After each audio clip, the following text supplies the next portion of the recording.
Welcome into the Blurred Wire. Today we are continuing our little, I guess, featurette. Is that the right word? Or series? Series is the right word for Series it. is definitely the right word. Yeah, series is the right word. Okay. On fixing the MCU, fixing the Multiverse Saga.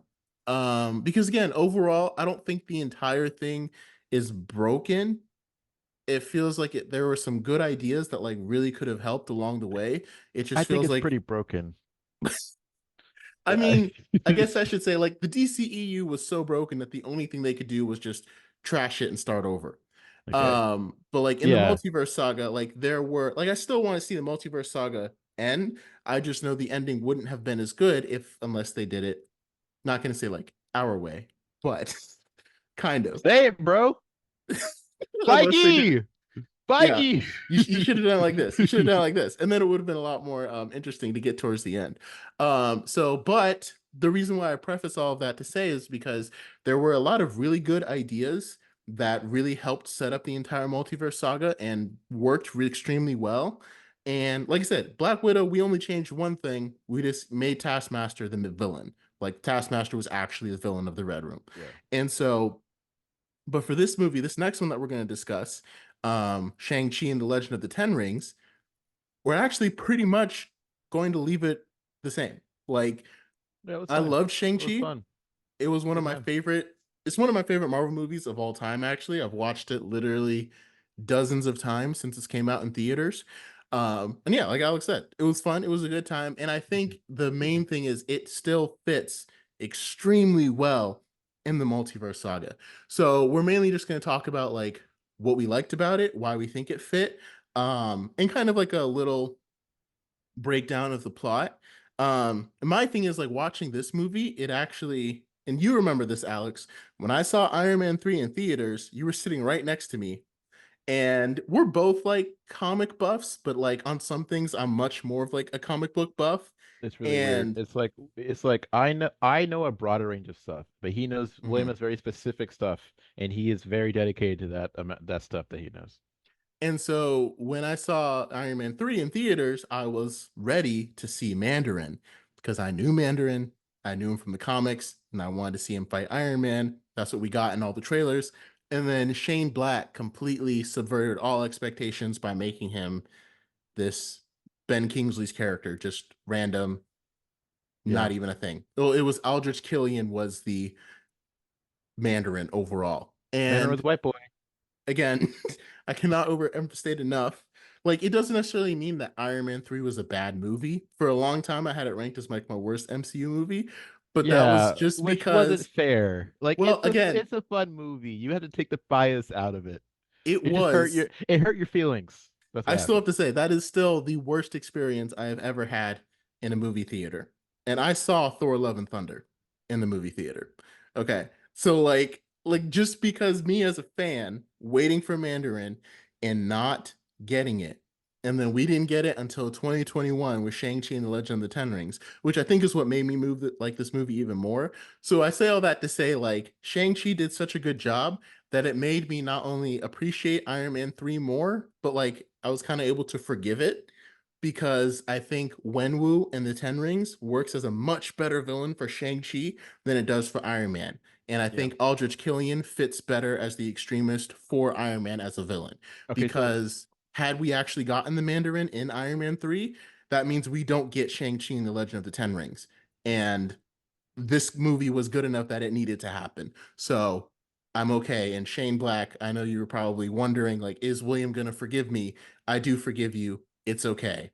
It's okay. We can move on now. We can be okay, friends now. let's go through the plot then now, and then we can work our way to all Yep. the fun stuff that we appreciate. Yeah. So first of all, I love the way that they set it up that Shang-Chi was, just a guy in San Francisco with his friend Katie. And that like he had all that training as a kid. And so basically the plot of the movie starts with a bunch of assassins trying to kill him, like trying to take his pendant while he was on a train. And he fights them all off, and Katie's like, "What are you?" Because she's just his friend that has no idea By what's the way, going on. Katie, one of the better Marvel sidekicks. I Yeah. guess not even sidekick.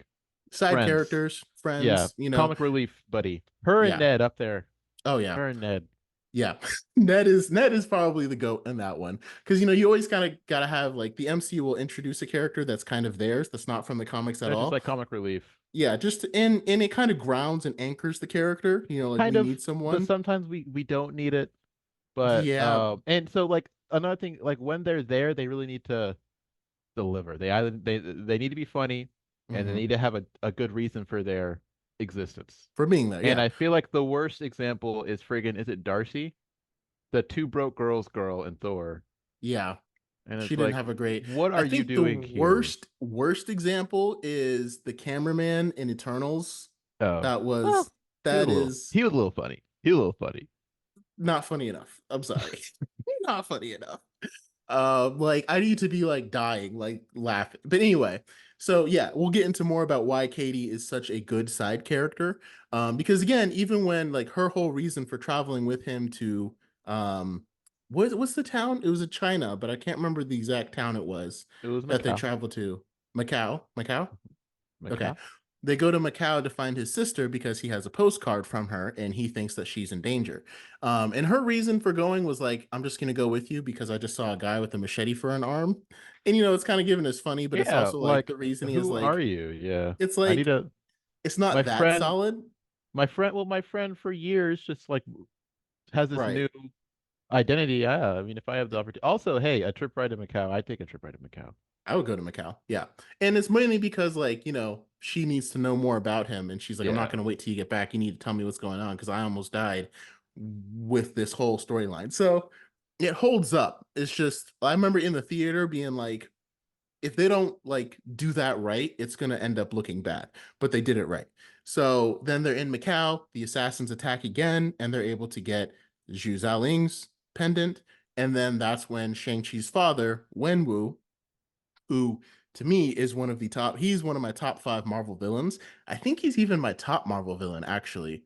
I think I have him as number one because I really like my Marvel villains to have the right blend of wickedness, I guess is the right word. Like, I still want you to be a good, bad, terrible guy, but also have a little bit of redemption quality so we can understand. And I feel like they did a great job with that with Wenwu. So then when they all We're like go, he was a warlord and an evil guy, but then he got a mhm, family, and he's like, eh. exactly. And I So mean, it his cru story was just like, I just want to see my wife again, which fair yeah, enough. which exactly that's something that we can relate to, but at the same time, it still gave us a villain that is like, okay, I'm But I not will do, exactly but sad to see him die. yeah, but I will do anything to get her, which Yeah, includes lots murdering of innocent people. murders, Yeah. lots of murders. And I like that he was a bad guy before, where he was like, I'm just going to take what I want because I have all this power. Yeah. And then he kind of evolved into, well, all this power means a lot, but it means less and less and less as I'm outliving all these people I love. And like he said, once he had a family, he finally found something that was worth giving up the rings for, something worth to die for. And then that thing gets taken away from him. So he's like, you know what? I'm just going to go on a killing spree again. So those are some of the reasons. Like, again, I think Wenwu is the strongest villain in the Marvel Cinematic Universe. I'll say it over Thanos, over Killmonger, over Namor. Over Loki? Well, Loki is I wouldn't consider him a villain anymore. You see what I mean? Like he's kind of morphed into an anti-hero. And like the best parts of Loki came after he kind of turned good. So that's why it's like He was it's a little pretty bit funny different. when he was still Like he was villainous. great in Avengers. He's still top five, but I still would pick him. Like if you're just going off of Thor and Avengers, Loki is still up there, but I still think Wenwu is better. But those are the only movies where Loki is like really, really a villain. So, Okay. yeah, I know that's a hot take right there. But anyway, Yeah. so they're in China. Wenwu reveals that he's gonna go to Tao Lao to destroy the village. Well, because he thinks that his wife, Shang-Chi's mother, is being locked in a dark gate in Tao Lo, because this creature is talking to him. Is just telling him, sending him visions that his wife is locked back there. So he plans on using his 10 rings to go destroy it, or at least to go That's right. rescue her and destroy Kids, the gate. always never trust strangers on the internet. All right. Right? It might be the dweller in darkness. They You might don't send you know. weird things. You never know. So Shang-Chi's like, hey, you can't do that. Mom's not alive. So then he locks him up. And I think this is the first part where Katie actually like makes sense in the story because they Yeah. have to escape. Yeah, that's what I was gonna say. So that's kind of the part where like Ned and Katie kind of work, Hmm. where Ned has this scene where Spider-Man is, I forgot exactly what he was doing. It's been a while since I've seen Homecoming, but In where Ned Homecoming. actually does the guy in the chair stuff, Yeah. and it's like pretty helpful to Spider-Man. So we Hmm. have that chase scene where they're in the woods and Katie's driving, and it's like the fact that she's kind of a crazy um valet driver, her skills were actually useful to the story, which is Right. appreciated. And they even went further with it with Katie's character, which was even better because like I would have been satisfied with just the fact that she was the driver that kind of got them out of there and got them through the forest because they needed that skill and she was there and she had it. So they make it to Tao Lo where they meet everybody Also, and they did you meet want his to touch on the auntie. Mandarin since they, because that's the scene where they meet up with what's his face, the actor. Oh yeah. So and again, this is the part that kind of made me end up forgiving Iron Man 3. Because like Ben Kingsley character, like they still had to have him in it to make sure that they know he's the not the real Mandarin. Right, that was a great callback, to keep Yeah. the because sometimes a movie it's a little foreign from like the actual Marvel story. Mhm. So people might get lost in this is a whole whatever story. This isn't really part of the MCU, and then they bring him back, and it's like, oh right, we're still in the MCU. I'm just enthralled with the story. I kind of maybe Right. forgot a little bit. So it's Right. nice. It's a nice tie-in to keep you. Yeah, this is MCU. It's just this is West Coast, and everything else has been New York. And partially I think why this movie even happened was because there were so many Marvel fans like me that were very upset that we didn't get the Mandarin. And so I feel like that's partially why Shang-Chi kind of I mean not Shang-Chi, Kevin Feige greenlit this project Right. and Yeah. wanted to make it part of it because he's like, well, we got to satisfy, the nerds. Yeah. You heard that, Um, folks. William, he personally wrote a letter to Kevin Feige and said, if you don't do Shang-Chi, I'm gonna boycott your films. And Kevin was like, that's a good $200 I lost. We're making that's a Shang-Chi. this is a percentage like of our income.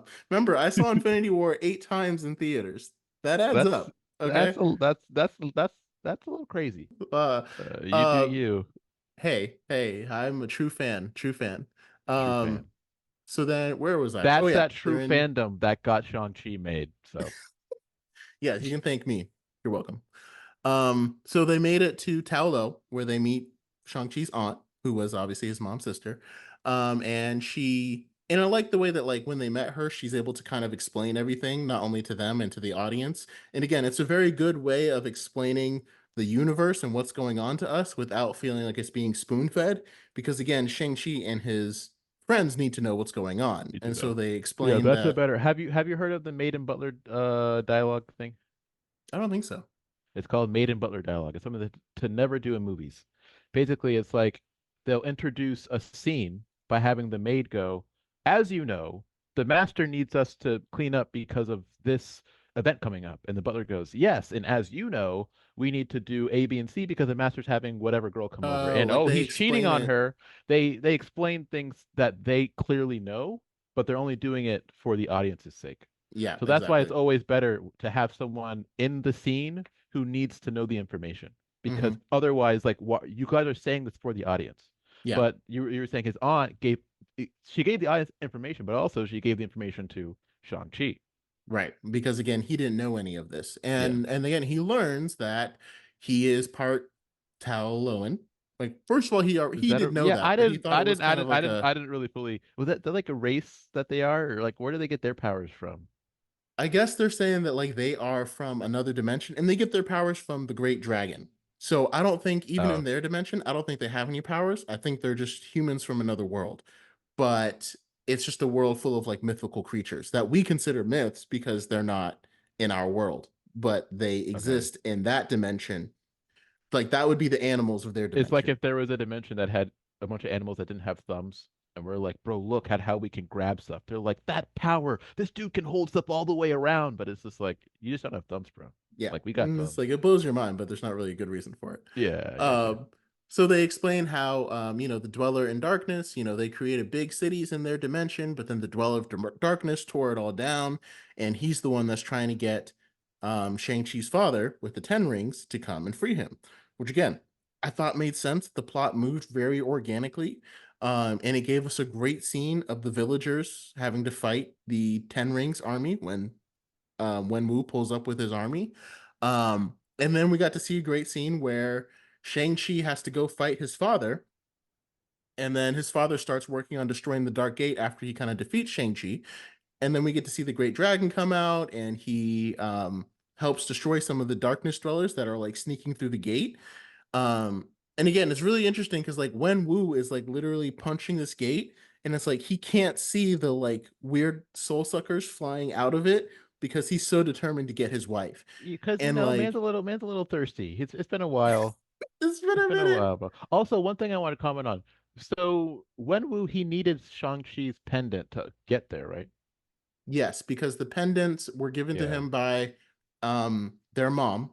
She gave them to Shang-Chi and Xu Xialing, and that led to the map that would lead you into the And he sent um those assassins to get, yeah, so get that's the another thing pendants. too that's nice because sometimes you'll have characters will like, I don't know a good movie off the top of my head to explain this, but like they'll go home and they'll see a problem and then they'll fix the problem. And like they were they only saw the problem because they just happened to be home. You know what I mean? You kind of follow what I'm saying? Like there's some issue Hmm. happening at their house and they didn't know about it and they were off doing whatever. And then they go back to their original homeland and they're like, "Oh crap, there's this big problem." And then the movie is them solving that problem. But they just happen to be there. Maybe not Oh even at their yeah, house. there's So not like like a we're reason, a good yeah, reason they for them just to be go back. somewhere and they just happen Hmm. and oh, there's a problem. But I like when a movie like the reason why Shang-Chi went home was because his dad was trying to get his pendant, but that and the whole plot of the movie is him trying to stop his dad from getting to the Dweller in Darkness, but the dad needed the pendant to get to the Dweller in Darkness. Exactly. So all of the reason why he went home is the same reason for the plot happening, you know. And it makes a lot of sense, and especially because like, and it's almost like, okay, why didn't Shang-Chi's dad just go talk to them instead of sending assassins after their pendants Well, we know when he's he not the just like best father. calmly, but again, we know he's not the best. Like you just said, he's not a good father. And that kind of goes He is back to still the that villain. Yeah. past as a warlord. Like Yeah. remember, he was a guy that would literally kill people for fun. So he's going to make some decisions that don't seem like they make sense. And like in his Why talk to mind, your children when you could just murder them? and I feel like in his mind, like sending assassins after his kids was his way of being like, "Hey kids, Come I'm on. back." Like he probably thought it was a good thing. You know what I mean? It's a Like he doesn't it's a think it's friggin' weird. it's a friggin' Barney walking in from How I Met Your Mother. Daddy's home. Daddy's home. Yeah, it's just like, "Hey, good to see you, kids. You just sent assassins to try to kill me." I know. It's just like To your keep dad you giving you a fit. gift. Like To keep you for fit. him, that was like a gift. Yeah, exactly. So, oh yeah, so Um, Shang-Chi has to the fight his final, father. yeah, the final act. Yeah. And like I said, some people say they didn't like the final act of Shang-Chi. Personally, I loved it because like while we're watching the movie, I'm like, okay, we need to wrap up this storyline. And we know Shang-Chi, like there's gonna be a huge conflict with him, like, I don't want to kill my father. But it's like, let's be real, Wenwu kind of needs to die. He is a horrible warlord. He has killed a lot of people. There's one thing that I don't like. I know you don't mind much, and honestly, Shang-Chi did it least. Like this is probably the least offensive way to do it. But it's that classic Marvel. They fight themselves in the end. Every movie, like so many I movies, know. friggin' Iron Man does it. The worst one, I know we all love this movie, but the worst effect of that is friggin' Black Black Panther. Panther, he's They're the exactly the same. same thing. Yeah. And so you obviously you have that in Shang-Chi because him and his dad both end up using the Ten Rings. But I like the way that it's a little bit different because Shang-Chi has his friggin' martial arts magic too. And they're Wen Wu's rings. So when Shang-Chi takes them, it's like they have to, I don't know. The way that they fight is slightly different because he has Hmm. his martial arts stuff and it's not like they have the same power and they're using it. It's like he stole his power and now so and then he fights a big dragon at the end. So again, Right. out of And that's the he point that I'm getting to. he's That's that's like the least offensive way that you can do it. You know what I mean? hmm You know Yeah, what I mean? exactly. So and that's why I think it worked really well, especially to have the Dweller in Darkness kind of be like the main villain, because people are Yeah. like, "Oh my God, it was a crazy CGI fight at the end, like Marvel's formula." And I'm like, I like Yeah. crazy CGI fights. Like that's the whole point. And Like, again, like I didn't want to see Shang-Chi kill his dad, but his dad needed to die, and Shang-Chi seemingly was the only one powerful enough to do it until the Dweller of Darkness comes out, and then he promptly kills him. So, and then watching Shang-Chi get to use the rings to like make a fireball to blow up the Dweller in Darkness was also pretty awesome. And again, they brought back Katie's character because when the Dweller in Darkness seemed like it was going to defeat the dragon, it shot an they had arrow. her firing the arrow, which again, I don't even think they really needed to make her character like impactful in the story because she already Yeah, was, she did a but they thing. just gave her even some more. So It made me happy that she was in the movie throughout the entire thing.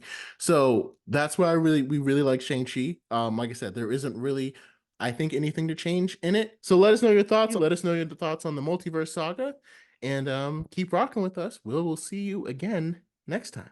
Have a good one.